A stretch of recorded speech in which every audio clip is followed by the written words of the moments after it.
Hey, I'm Dillon Fields, and this is my review of the Magnus Stinger Killer Bee Broadhead. I went with the 150 grain version. They're non-vented, they don't have bleeder blades, and they're non-serrated. Straight out of the pack, the edge definitely looks good enough to do the job. And my initial impression of these things is that the quality's high, and they look like an Indian arrowhead that's been reincarnated. Coolest thing about them is that they have a lifetime guarantee. Apparently, you can shoot them through a deer, slam them into a rock on the other side and destroy them. Send a picture to Magnus and they'll send you a new one in the mail. They offer them in 100, 125, and 150. Obviously, out of the package, they're sharp enough to do the job.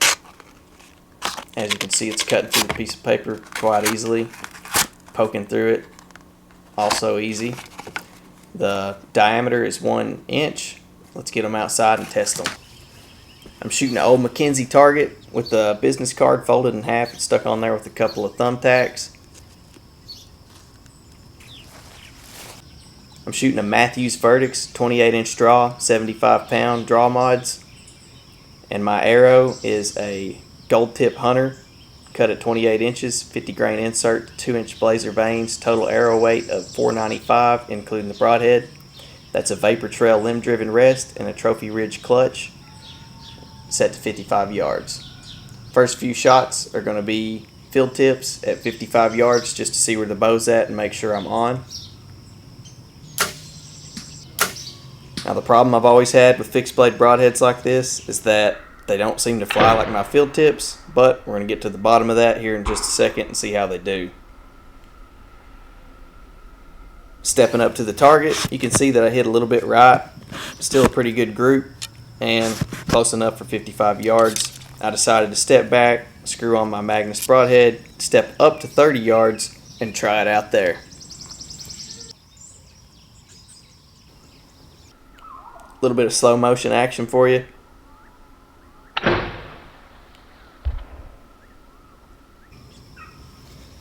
About 1.5 inches low, still a good shot. Step back and tried it again at 30, hit the paper. You can see my confidence is rising. I unscrewed the broadhead, pulled the arrow, screwed the broadhead back in, headed back to 40 yards now.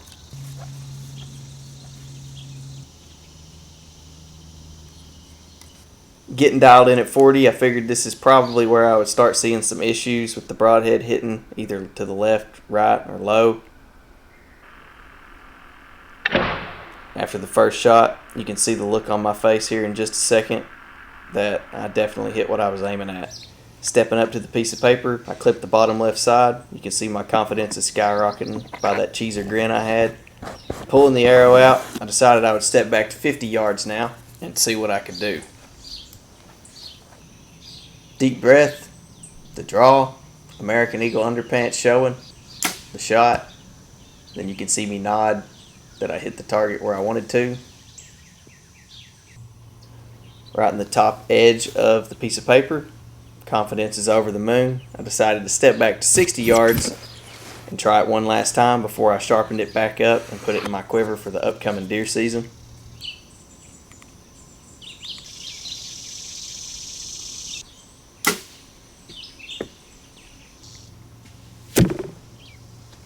So at 60 yards, you can see I clipped the left-hand side of that piece of paper, also slamming that broadhead right into that metal thumbtack.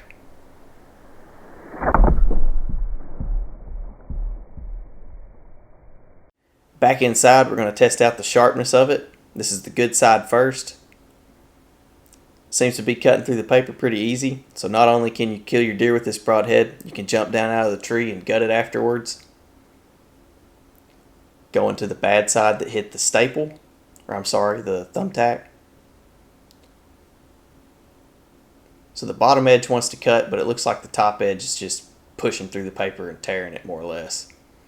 Up close inspection of the broadhead, you can see right there at my fingertip, it's probably where the broadhead hit some debris or something in the target. And then flipping it over, we can check out the side that slammed into the thumbtack at 60. Right there at the tip of my thumbnail, you can see where it hit it initially and then slid back through the broadhead.